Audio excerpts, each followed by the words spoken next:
Kill all the surveillance cameras in this room.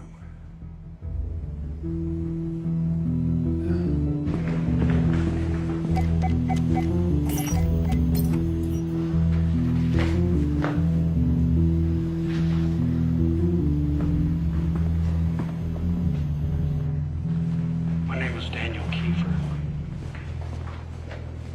We were at the farm together. Technically, you were a year ahead. I'm here to make you aware of your rights. You're being held under a national security directive, which means you have none, but you know that. 600. Dolls, you need 600. Those are 350, 375 gram weight. You need 600.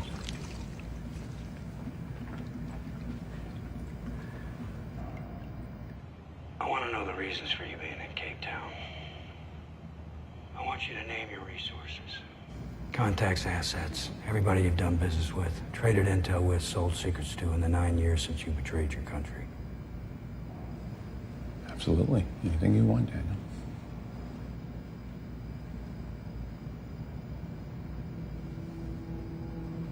Khalid Sheikh Mohammed lasted 20 seconds. He had 600s.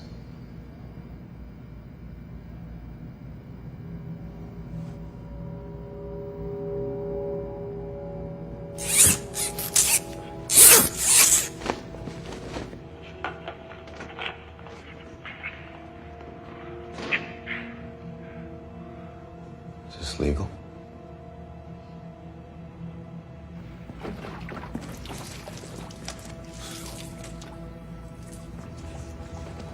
Bring him down.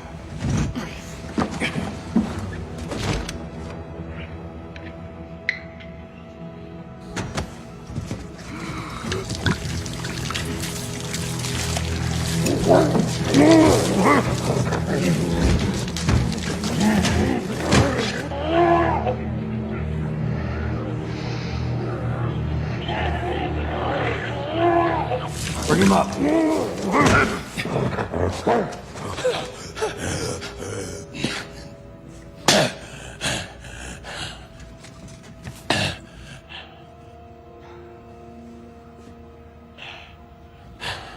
How long was that?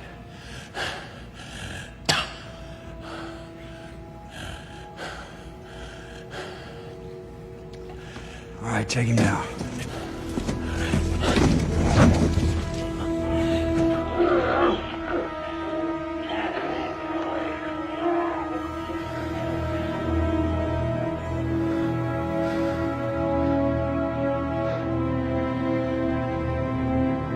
Bring him up!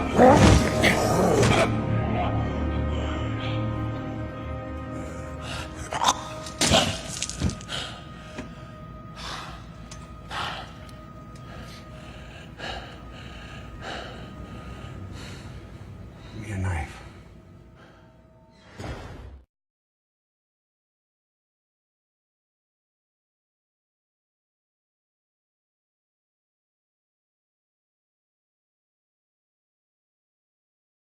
Police are trying to work out the motive of a lone white gunman who killed 6 people at a Sikh temple in the US state of Wisconsin before he was shot dead by police.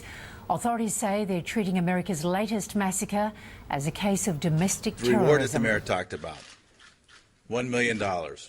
This is the largest local reward ever offered to our knowledge. Some may ask, why so large?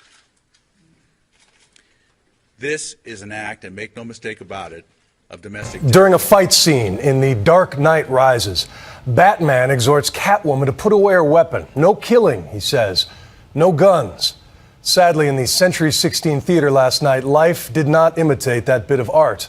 And the midnight premiere of that film became a killing ground. What are we learning so far about the shooter himself? We've had various witness reports. One eyewitness saying that the gunman was a young Asian who had a lot of ammunition attached to him. Another...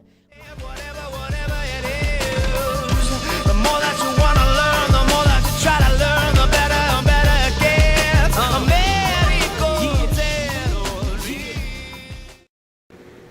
How was this video, Frog? Crazy, amazing. And quite disturbing, right? You honestly can't actually put a correct adjective to describe this video. You can't. You can't do it. Unreal. All right. Thank you for joining us tonight on SCTN for a 30-minute special on the hidden epidemic, domestic terrorism. I'm your host, Zach Page. Alongside with me is Rockford Stone. Rock? How's it going? I'm Rockford Stone. We're here to talk to you about what exactly a domestic terrorist is and how we should be informed about domestic terrorism in our country. I'm going to start off with how Homeland Security deems domestic terrorists. Based off of a list published in 2007, Homeland Security deemed the following as domestic terrorists: having a gun club membership, having a concealed carrying permit, having a stockpile of food or medical supplies, the belief of Illuminati, homeschooling your kids, or if you believe in the apocalypse or Antichrist. It's crazy, right?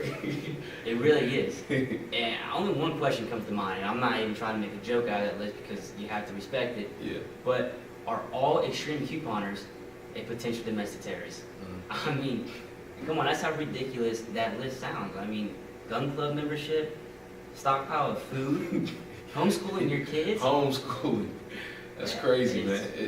It's really like mind-boggling on how petty the list is about who they deem domestic terrorists. But on the flip side, they don't discuss the real domestic terrorism that's going on in our country. You're right. And actually, this video we're about to show you took place in Newtown, Connecticut on December 14th, 2012. I must warn you though, the images are quite disturbing. Please watch.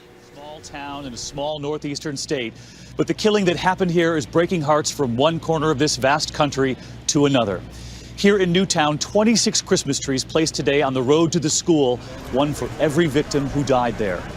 In Texas today, high schoolers coming together to sing in honor of those lost. In Oregon, hundreds gathering for a candlelight vigil in what has become a national day of grief. But of course, that grief felt nowhere more than right here in Newtown, where you're looking live at a makeshift memorial outside Sandy Hook Elementary School. People coming together there this evening to try to understand what's happened and to try to comfort one another. Our ABC News team here on the ground covering it all. And this evening, for the first time, we are learning the names, seeing some of the faces of the young victims, all of them first graders. The medical examiner reporting a short time ago, many of them were shot at close range.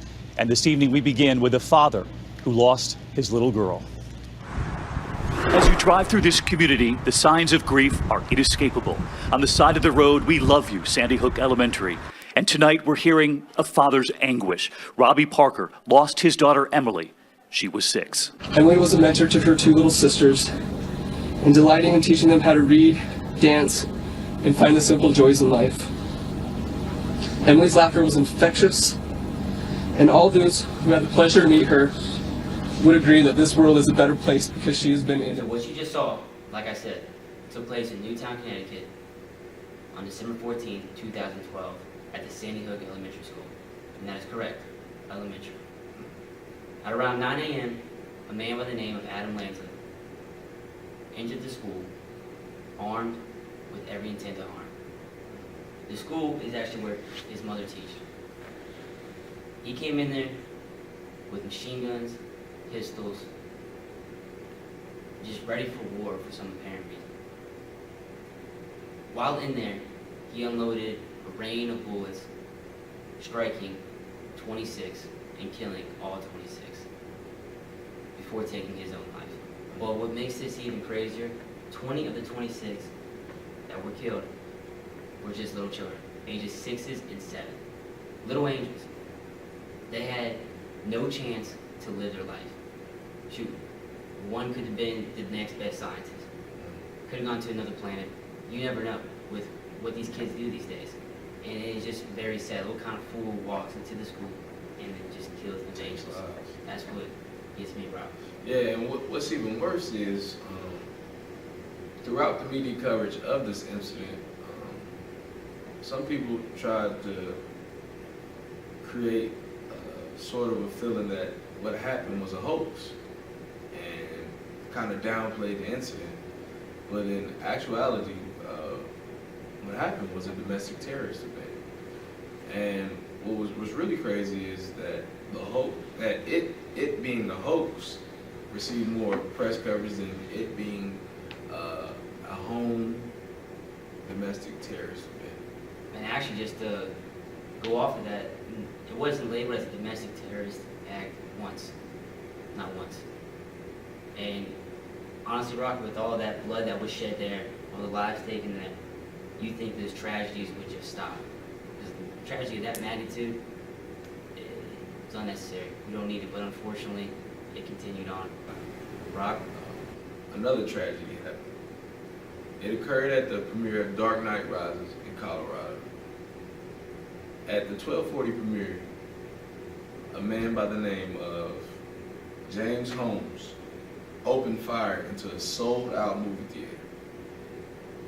Now, the way James Holmes went about this was really, really disturbing. First of all, James Holmes had no motive. So whatever he did, he was just acting off of pure spite or just random feeling.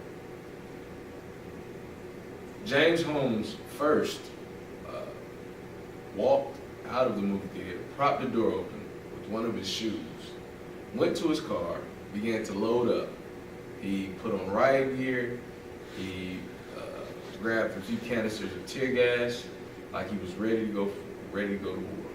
He walked into the movie theater, threw tear gas, causing a mass disruption. People running around, people coughing, can't breathe, and he began to walk up and down the aisles with his riot gear and gas mask on, ripping bullets throughout innocent people.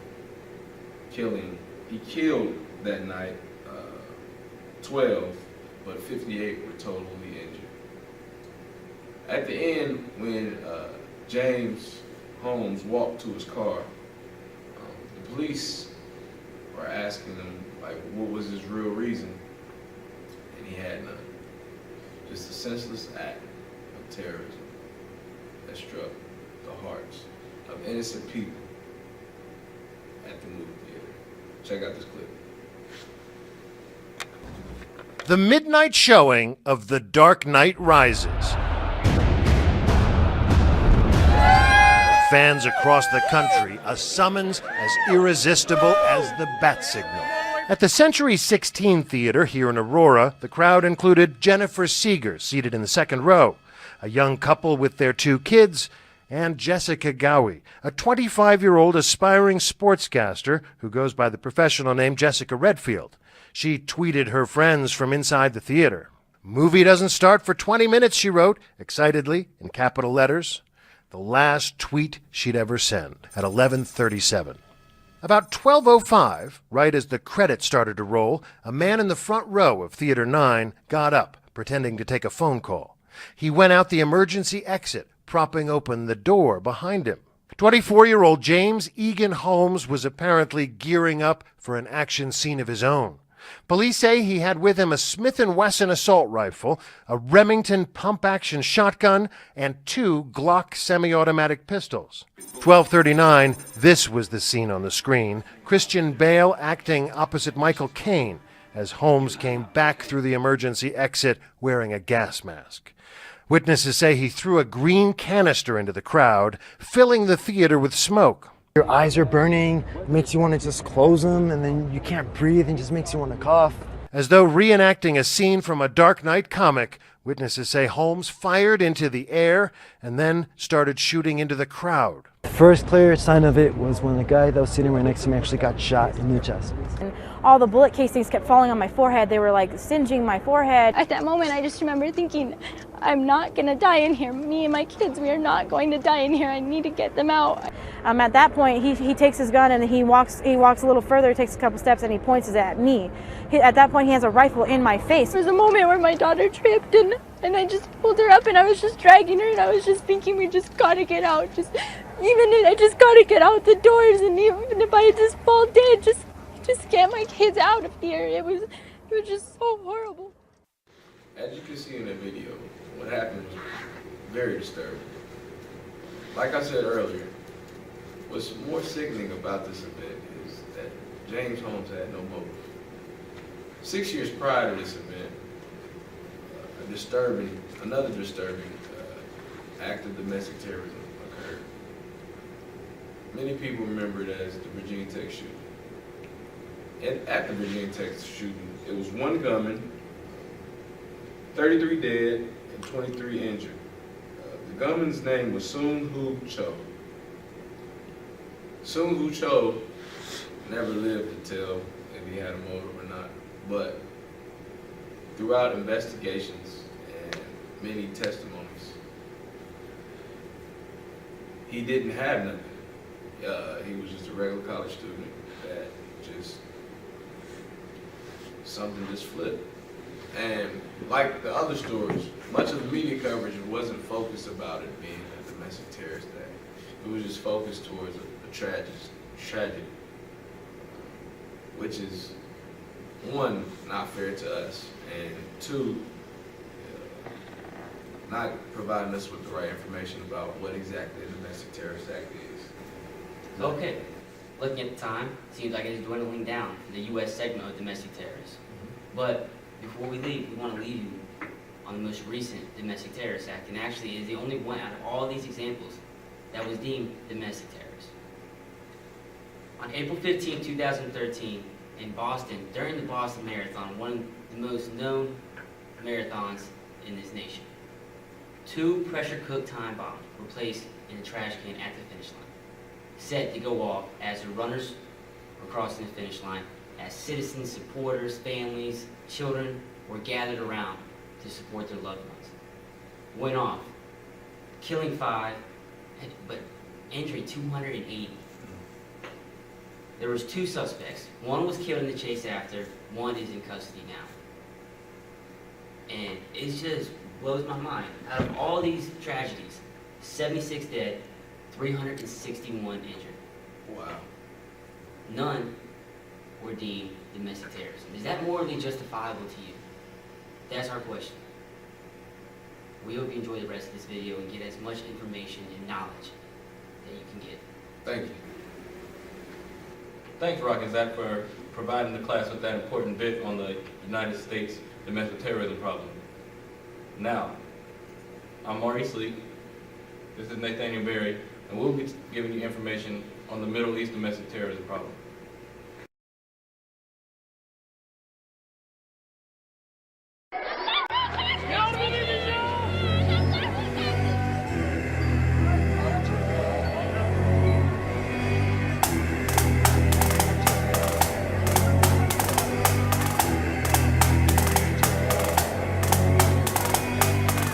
Killed another man today.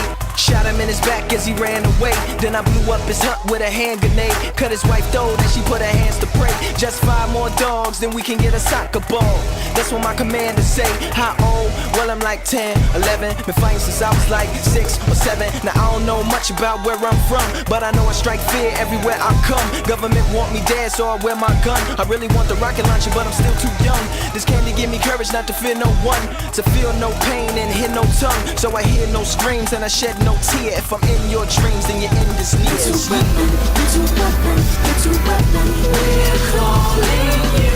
Little boy, if the guns are just too tall for you, we'll find you something small to use. Little weapon, little weapon, little weapon. Use it now, now.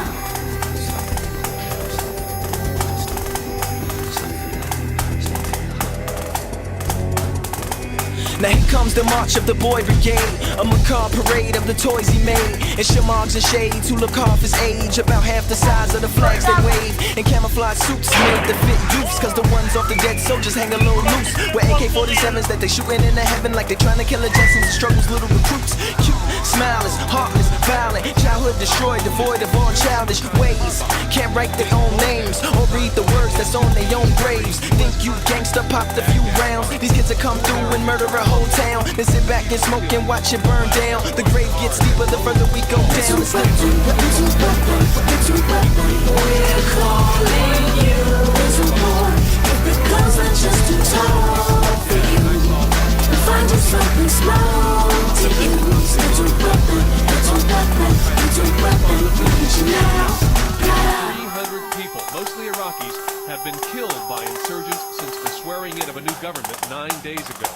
campaign the government calls. Imagine if I had to console the families of those slain. I slayed on game consoles. I aim, I hold, right trigger to squeeze. Press up and wide, one less nigga breathe.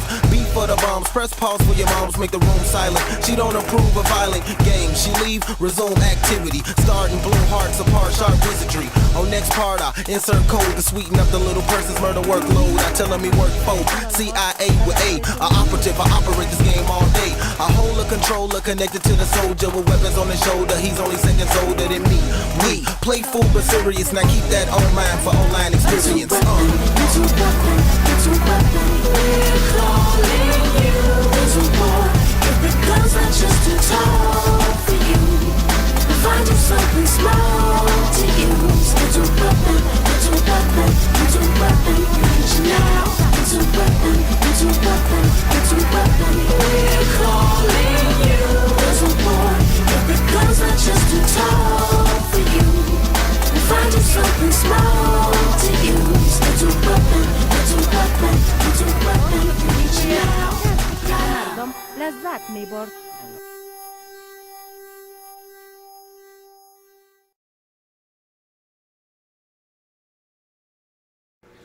For those of you that may not know much about the Middle East encompasses mostly the western part of Asia.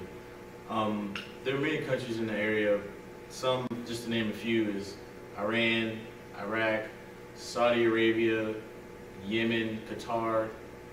Sometimes people even include Egypt. The Republic of Turkey has battled domestic insurgency for many, many years. There's a terrorist group in Turkey, rightfully named the Turkish Hezbollah, and their terrorist group name actually means Party of God, and they believe that in their religious faith that they're doing what's right by God. And religion doesn't always determine whether a terrorist is going to act the way they act, but they use their faith and what they believe in most of the times to justify their violent actions. When they started out as an urban phenomenon, doing little things that, you know, from just attacking sympathizers of another religion to attacking, you know, people of a big name, attacking major religious groups, even attacking law enforcement officers. In January 2000, they assassinated 6 police officers, one of them being a police chief, in the city of Diyarbakir, which is the largest city in southeastern Turkey. The police officers and the police chief were part of a major operation that was cracking down on Turkish Hezbollah factions around the area, and Hezbollah felt that they were encroaching on their religion and decided that the best way to get rid of them was to get rid of them. And they've even been indicted that same year for shootings, kidnappings, beatings, arson, torture, and even attacks with meat cleavers. Now, I don't know about you, but I wouldn't want to be attacked with a meat cleaver, not in the least bit. But another group that is really big, and I think probably the biggest terrorist group in the Middle East, is probably Al-Qaeda.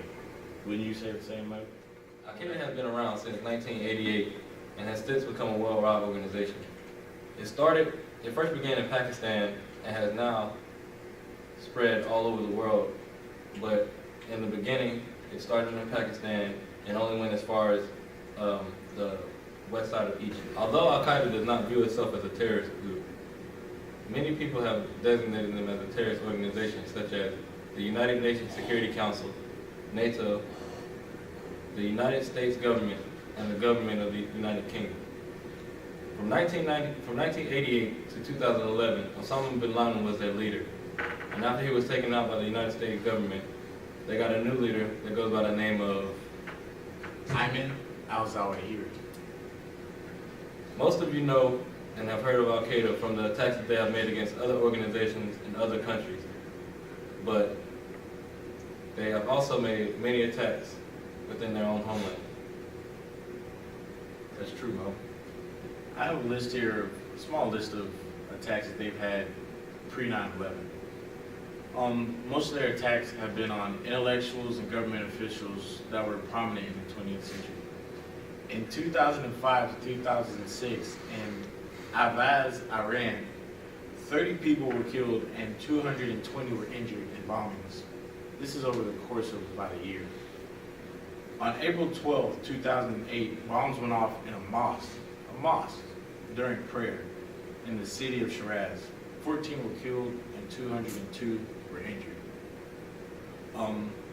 There are more attacks, some Al-Qaeda, some not. But a most recent attack that occurred in Iraq happened on September 29th, 2013. A multi-suicide bomb struck the capital of Iraq's semi-autonomous Kurdish region. On January 15th, 2013, in Aleppo, Syria, a rocket attack was reported. A hidden area at Aleppo University between its residential dorms and a science lab.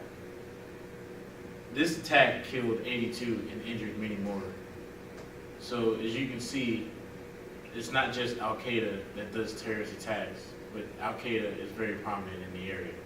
Many of these attacks are due to the fact that some of the people in the areas where Al-Qaeda have thrived are not of the Sunni branch of the Muslim religion. Anyone who is not of this branch is excommunicated, and there have been many attacks that have gone on in places such as the churches and any other gatherings that they might have. Examples of these attacks happened in 2007 in Baghdad, where a bomb went off in 4 different cities just because they were of a different religion. Jody? Allahu Akbar, Allahu Akbar.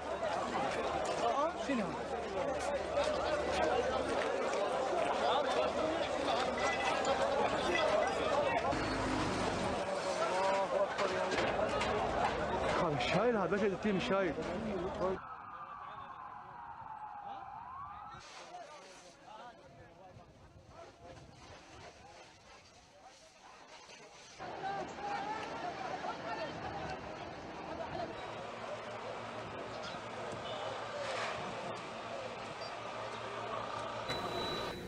As you can see in many of the videos that we have put on display, Al-Qaeda and other terrorist groups' favorite mode of attack usually is through bombing and a lot of times suicide bombers.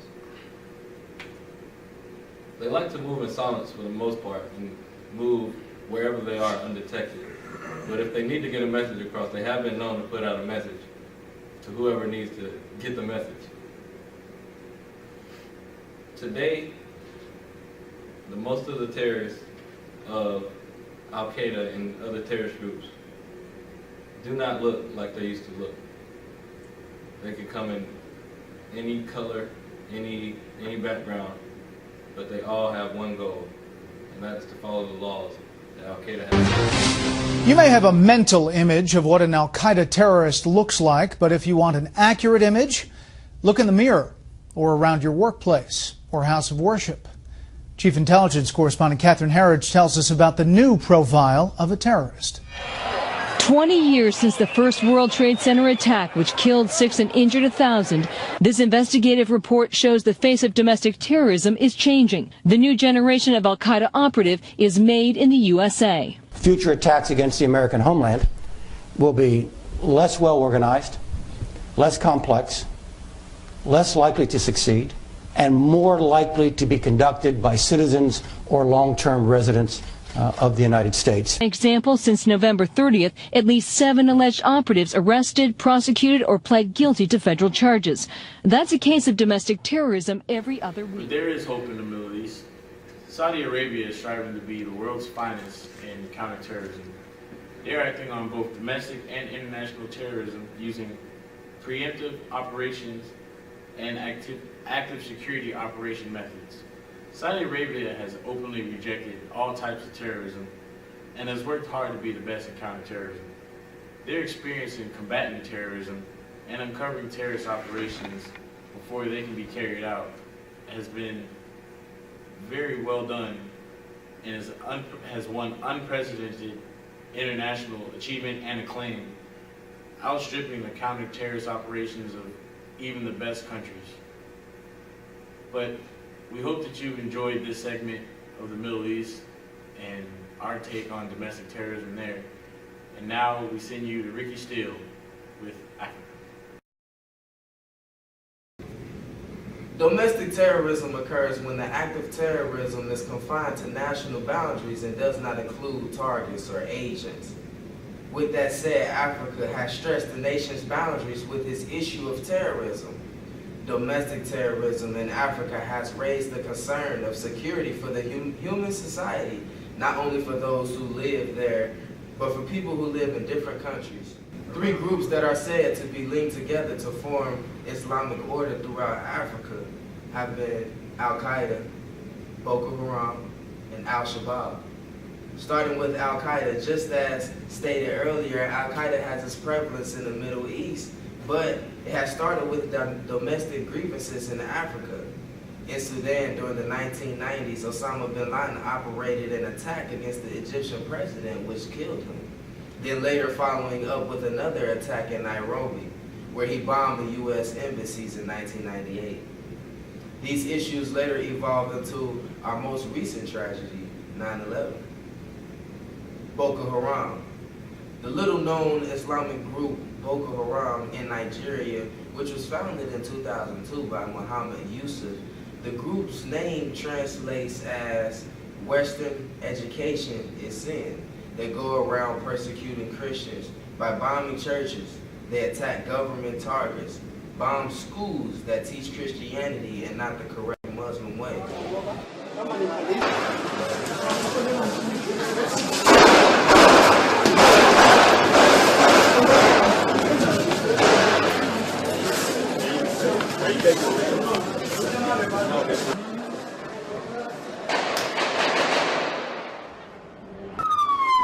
There are said to be at least 18 attackers who took over the mall at around 1 p.m. here in Kenya.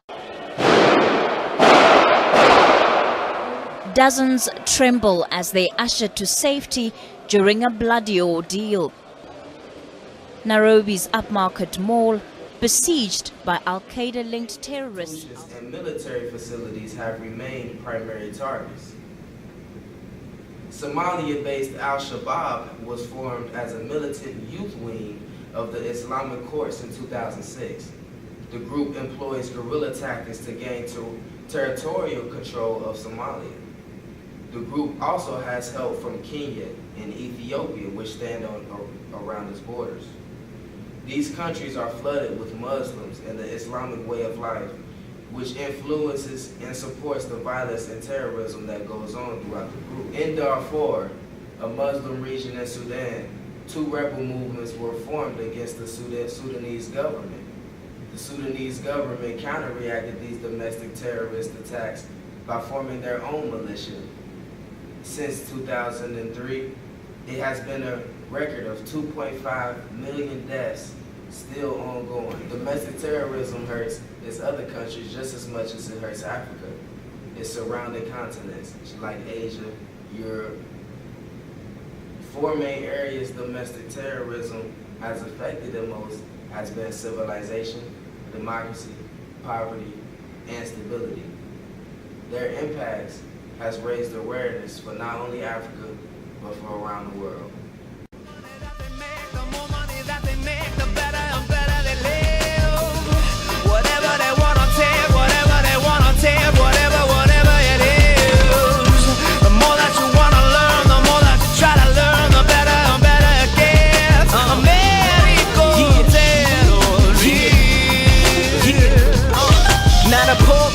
Man, see that we all brothers, not cause things the same, because we like the same color, and that's gray, now that's Maine. Can't burn his cross, cause he can't afford the gasoline. Now if a Muslim woman strapped with a bomb on the bus with the second